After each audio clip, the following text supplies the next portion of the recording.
নমস্কাৰ শ্ৰদ্ধা ছাৰ বাইদেউসকল আপোনালোক সকলোকে মই মোৰ ইউটিউব চেনেল নলিনীকান্ত ডেকালৈ স্বাগতম জনাইছোঁ।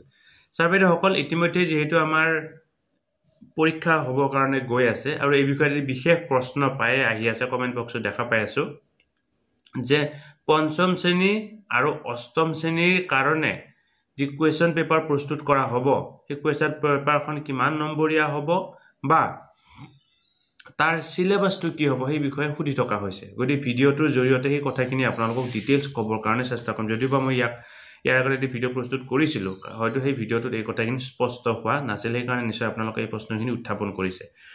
এতিয়া কথা হ'ল 2024 চনৰ ছেপ্টেম্বৰ মাহত এখন বিশেষ চিঠি আহিছিলে। এই চিঠিখনত এই কথাটো কোৱা হৈছিলে পঞ্চম শ্ৰেণী আৰু অষ্টম শ্ৰেণীৰ ক্ষেত্ৰত এই বছৰৰ পৰা এনুৱেল এক্সামৰ ব্যৱস্থা কৰা হ'ব, অৰ্থাৎ বছৰেকীয়া পৰীক্ষাৰ ব্যৱস্থা কৰা হ'ব।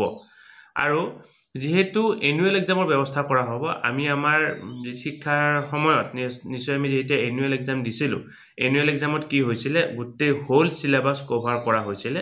গতিকে এইবাৰ 2025 চনৰ মাৰ্চ মাহত যি পৰীক্ষা অনুষ্ঠিত হ'ব পঞ্চম শ্ৰেণী আৰু অষ্টম শ্ৰেণীৰ কাৰণে, দুটা শ্ৰেণীৰ ক্ষেত্ৰত যি কুৱেশ্যন পেপাৰৰ কাৰণে হোল চিলেবাছ কভাৰ কৰিব লাগিব আৰু কুৱেশ্যন পেপাৰখনৰ নম্বৰ হ'ব 100, অৰ্থাৎ পঞ্চম শ্ৰেণী আৰু অষ্টম শ্ৰেণীৰ কাৰণে কুৱেশ্যন পেপাৰ 100 নম্বৰীয়া হ'ব। আৰু আমাৰ কিতাপখনত যিমান কেইটা চেপ্টাৰ আছে আটাইকেইটা চেপ্টাৰ সামৰি আমি কুৱেশ্যন পেপাৰ প্ৰস্তুত কৰিব লাগিব। এতিয়া কথা হ'ল আপোনালোকে হয়তো প্ৰথম আৰু দ্বিতীয় যি আমাৰ সাময়িকী হৈ গৈছিল, এই আমাক যি কোৱা গঠনাত্মক মান নিৰূপণ 1 আৰু সামগ্ৰিক মান নিৰূপণ 1 হৈ গৈছিল, তাৰ পৰা হয়তো আপোনালোকে কিছু কম কুৱেশ্যন দিব পাৰে, তাক লৈ নিৰ্দিষ্ট গাইডলাইন নাই।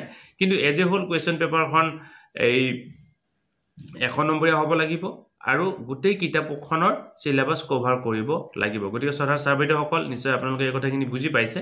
আৰু ইয়াৰ ভিতৰত যদি কিবা খোকোজা আছে অনুগ্ৰহ কৰি কমেণ্ট বক্সত কমেণ্ট কৰিলে আমি তাৰ লৈ ভিডিঅ' প্ৰস্তুত কৰিবৰ কাৰণে চেষ্টা কৰিম। গতিকে আজি যদি প্ৰথমবাৰৰ কাৰণে আপুনি নলিনীকান্ত ডেকা নামৰ ইউটিউব চেনেলটো চাইছে, অনুগ্ৰহ কৰি চেনেলটো ছাবস্ক্ৰাইব কৰিব, লগৰ শিক্ষক বন্ধু বান্ধৱীসকলকো চেনেলটো ছাবস্ক্ৰাইব কৰিবৰ কাৰণে অনুপ্ৰাণিত কৰিব। কাৰণ এই চেনেলটোৰ জৰিয়তে আমি শিক্ষক, ছাত্ৰ ছাত্ৰী, অভিভাৱক আৰু বিদ্যালয়ৰ কাৰণে জৰুৰী কিছু ভিডিঅ' প্ৰস্তুত কৰিবৰ কাৰণে চেষ্টা কৰিছোঁ। গতিকে শ্ৰদ্ধা ছাৰ বাইদেউসকল ভিডিঅ'টো ইমানতে সামৰিছোঁ। এই ভিডিঅ'টো আপোনালোকৰ লগৰ শিক্ষক বন্ধু বান্ধৱীসকললৈকে যিমান পাৰে সিমান ফৰৱাৰ্ড কৰিব। শ্ৰদ্ধা ছাৰ বাইদেউসকল, নলিনীকান্ত ডেকা নামৰ ইউটিউব চেনেলটো হৈছে এটি শিক্ষামূলক ইউটিউব চেনেল। এই চেনেলটোৰ জৰিয়তে আমি শিক্ষক, ছাত্ৰ ছাত্ৰী, অভিভাৱক আৰু বিদ্যালয়ৰ কাৰণে উপযোগী কিছু ভিডিঅ' প্ৰস্তুত কৰিবৰ কাৰণে চেষ্টা কৰোঁ। আপুনি যদি আজি প্ৰথমবাৰৰ কাৰণে এই চেনেলটো চাইছে, অনুগ্ৰহ কৰি চেনেলটো ছাবস্ক্ৰাইব কৰিব আৰু অল নটিফিকেশ্যন প্ৰেছ কৰি থ'ব।